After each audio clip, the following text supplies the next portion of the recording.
So hello बालकों, शुरुआत करते हैं क्वेश्चन नंबर 31 ऑफ वेक्टर से। तो क्वेश्चन नंबर 31 ऑफ वेक्टर क्या कह रहा है कि if P vector and Q vector and R vector of magnitude 5, 12 and 13 units and P plus Q is equal to R, the angle between the P and R S. मतलब P और R के बीच में तुम्हें क्या चाहिए कि angle चाहिए कि उसका एंगल क्या होगा ना।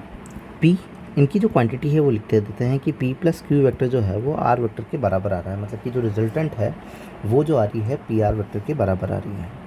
अगर इसको अपन में सॉल्व करें तो यहाँ पे मैं अगर सॉल्व करना चाहूँ तो क्या लिखूँगा, P square plus Q square plus 2pq cos theta is equal to R का स्क्वायर लिख दूँगा। ये पूरी रिजल्टेंट हो जाएगी और रिजल्टेंट जो है वो इसी के बराबर है, तो आर के स्क्वायर के बराबर आ जाएगी। मैं यहाँ पे पी क्यू आर लिख लेता हूँ कि पी क्यू आर एक्चुअली है कितना। पी जो है वो हमारा 5 है, क्यू जो हमारा 12 है एंड क्यू जो है वो हमारा 13 है। तो आर स्क्वायर मतलब 13 का स्क्वायर 169 हो जाएगा।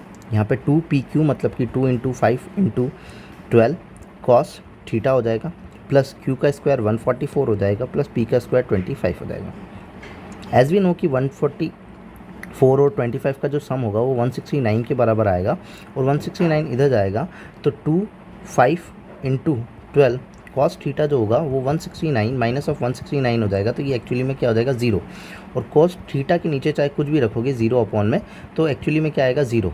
तो ये जो ज़ीरो आएगा मतलब कि कॉस थीटा की जो वैल्यू है वो कितनी है, 90 डिग्री पे होगी। 90 डिग्री पे जो वैल्यू होती है वो क्या होती है, ज़ीरो। अब ये थीटा है किसके बीच के एंगल, भाई लिखा तो अपन ने पी और क्यू के लिए है पूरी आइडेंटिटी। तो ये जो एंगल होगा वो पी और क्यू के बीच का होगा कि पी और क्यू के बीच में जो एंगल है वो क्या है, 90 डिग्री। तो लिख लेते हैं कि एंगल पी और एंगल क्यू, मान लेते हैं कि ये पी वेक्टर और ये क्यू वेक्टर, इन दोनों के बीच का एंगल कितना है, 90। तो ऑफकोर्स सी बात है कहीं ना कहीं रिजल्टेंट जो जारी होगी वो इनके सेंटर से जारी होगी, जिसे अपन आर वेक्टर नाम दे देते हैं। अगर ये आर वेक्टर है तो मैं वेक्टर को परपेंडिकुलर शिफ्ट कर सकता हूँ। अगर मैं वेक्टर को परपेंडिकुलर शिफ्ट करता हूँ तो शिफ्ट करते करते मैं ऐसे लेके आ जाता हूँ, ये मेरा क्या कहलाएगा, क्यू वेक्टर ही कहलाएगा। और अभी भी पी और क्यू के बीच में एंगल जो है वो कितना है, 90 डिग्री का है।